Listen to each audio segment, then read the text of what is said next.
श्री गुरुदेव दत्त. श्री स्वामी समर्थ. आज आपण माहिती घेणार आहोत 12 ज्योतिर्लिंगांपैकी श्री रामेश्वर मंदिराची. श्री रामेश्वर, काशीच्या गंगेचे पाणी रामेश्वराला नेऊन अर्पण करणे ही 4 धामात पुण्याची गोष्ट मानली गेली आहे. काशीला बिंदुमाधव मंदिराजवळ गंगा स्नान करून तेथून गंगेचे पवित्र पाणी रामेश्वराला अर्पण करतात आणि रामेश्वराच्या धनुष्यकोटी सेतुमाधवाजवळ समुद्रस्नान करून तेथील पवित्र वाळू प्रयाग येथील बेणीमाधव मंदिराजवळ त्रिवेणी संगमात अर्पण केली जाते. तेथून विधिपूर्वक त्रिवेणी संगमाचे पवित्र जल घरी आणले जाते. यानंतरच 4ही धामांची यात्रा पूर्ण झाली असे समजले जाते. भारताच्या दक्षिणेकडे दक्षिण पूर्व कोपऱ्यात रामेश्वर हे समुद्रतीर्थ आहे.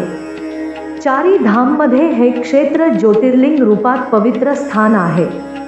स्कंद पुराण, शिवपुराण वगैरे ग्रंथांमध्ये या क्षेत्राचे महत्त्व वर्णन केले आहे. श्री रामेश्वराची कथा अशी: सीतेच्या शोधात फिरत असताना श्रीराम यांची सुग्रीवाशी मैत्री झाली. त्याच्या विशेष दूत असलेल्या हनुमानाने सीतेचा ठावठिकाणा शोधून काढला. त्यानंतर रावणावर आक्रमण करण्याची श्री रामचंद्रांनी वानर सेना सज्ज केली व दक्षिणेच्या सागर तीरावर पोहोचले.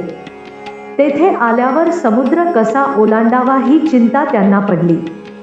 शिवभक्त असलेल्या श्रीरामाला चिंता करताना पाहून लक्ष्मण व सुग्रीव वगैरेंनी त्यांना परोपरीने समजावून पाहिले, पण भगवान शंकराकडून बल प्राप्त झालेल्या रावणाच्या बाबतीत ते साशंक होते.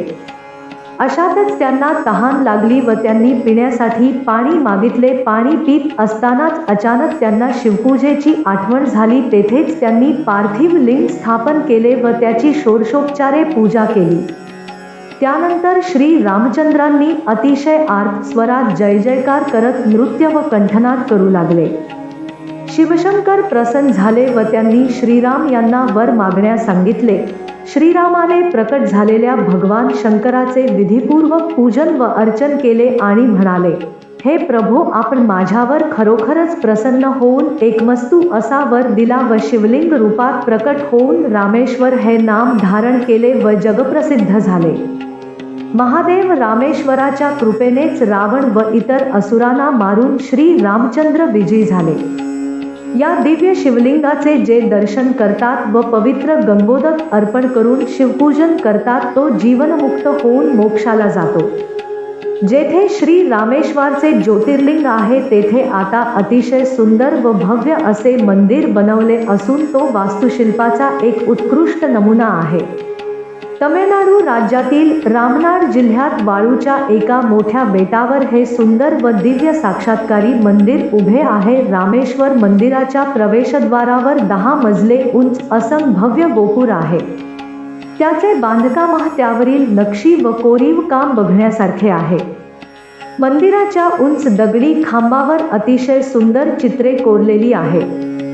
आपली सोंडवर केलेल्या हत्तींची अनेक शिल्पे आहेत. मंदिरच्या चहूबाजूनी दगडांची मजबूत संरक्षक भिंत बांधलेली आहे. त्या भिंतीची रुंदी 650 फूट व उंची 125 फूट आहे. वाळूच्या बेटावर बनवलेल्या या भव्य मंदिराची कारागिरी पाहून भक्त प्रभावित होतात. येथेच एका खांबाजवळ 13 फूट उंच व 9 फूट रुंद असलेला अखंड शिळेत कोरलेला भव्य नंदी आहे. हा शिल्पकलेचा उत्कृष्ट नमुना आहे. श्री रामेश्वराच्या मुख्य मंदिराजवळच पार्वती पर्वतर्धिनी देवीचे मंदिर आहे. याशिवाय गणपती, वीरभद्र, हनुमान, नवग्रह, अम्मनदेवी इत्यादी अनेक मंदिरे या बेटावर आहेत. रामदरी, राम झरोका, विभीषणाचे मंदिर इत्यादी स्थळे प्रेक्षणीय आहेत. या रामेश्वर बेटावर रामतीर्थ, सीताकुंड, जटातीर्थ, लक्ष्मणतीर्थ, कपितीर्थ, ब्रह्मकुंड, विप्लुनीतीर्थ, गालवतीर्थ, मंगलतीर्थ, कोंदडराम तीर्थ, पावतीर्थ असे 25 तीर्थ आहेत. या सर्व तीर्थाचे पाणी अतिशय मधुर असून त्या पाण्याला एक वेगळाच स्वाद आहे. चांदीच्या पर्याने मढवलेल्या हिऱ्यांनी बनलेले श्री रामेश्वराचे दिव्य असे शिवलिंग आहे. या शिवलिंगावर शेषनागाच्या फणीचे सोन्याचे छत्र आहे. याच लिंगमुटींवर गंगोदक व बेलपत्र वाहतात. येथे महाशिवरात्री आणि आषाढ महिन्यातील 15 दिवस वडतरा मेला नावाचा उत्सव मोठ्या उत्साहात साजरा केला जाते. संपूर्ण भारतभरातून भक्तगण रामेश्वराला येतात व दर्शन घेऊन धन्य होतात. जय श्री रामेश्वर. पुढच्या भागामध्ये आपण माहिती घेणार आहोत श्री नागनाथ ज्योतिर्लिंगाची. धन्यवाद. श्री गुरुदेव दत्त. श्री स्वामी समर्थ.